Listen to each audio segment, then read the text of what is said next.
ঘড়ির কাঁটায় তখন ম্যাচের ৭৫ মিনিট। কুনহার বদলি হিসাবে মাঠের সাইডলাইনে যখন এসে দাঁড়ালেন ১০ নম্বর জার্সিধারী, তখনই যেন গ্যালারিতে আছড়ে পড়ল এক আনন্দর জোয়ার, বহু প্রতীক্ষার অবসান।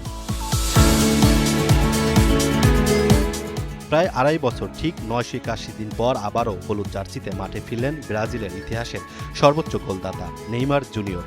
২০২৩ সালের অক্টোবরের সেই অভিশপ্ত চোটের পর এটাই জাতীয় দলের হয়ে তার প্রথম পদচারণা। সঠিক প্যাড আর সঠিক তথ্য দিয়ে এসব সামলে নিব এক হয়ে। Monalisa sanitary napkin. ম্যাচে খুব বেশি সময় না পেলেও স্কটল্যান্ডের বিপক্ষে ব্রাজিলের ৩-০ গোলের দাপুটে জয়ে নিজের ফেরার আনন্দটা বেশ উপভোগী করেছেন এই মহাতারকা। তবে আসল গল্পটা জমা ছিল ম্যাচের শেষ বাঁশি বাজার পর। রেফারির শেষ বাঁশি বাজতেই মাঠ থেকে সরাসরি গ্যালারির দিকে ছুটে যান নেইমার। সেখানে নিরাপত্তা রক্ষীদের বাধা পেরিয়ে বাবার বুকে ঝাঁপিয়ে পড়ে তার ১৪ বছর বয়সী বড় ছেলে ডেবি লুকা। গ্যালারিতে তখন অপেক্ষা করছিলেন তার স্ত্রী ও অন্য সন্তানরা। দীর্ঘদিনের ইনজুরি, একাকিত্ব আর পুনর্বাসনের কঠিন দিনগুলোর পর পরিবারকে কাছে পেয়ে আর আবেগ ধরে রাখতে পারেননি নেইমার। মেতে ওঠেন কান্না আর হাসির এক অদ্ভুত মেলবন্ধনে।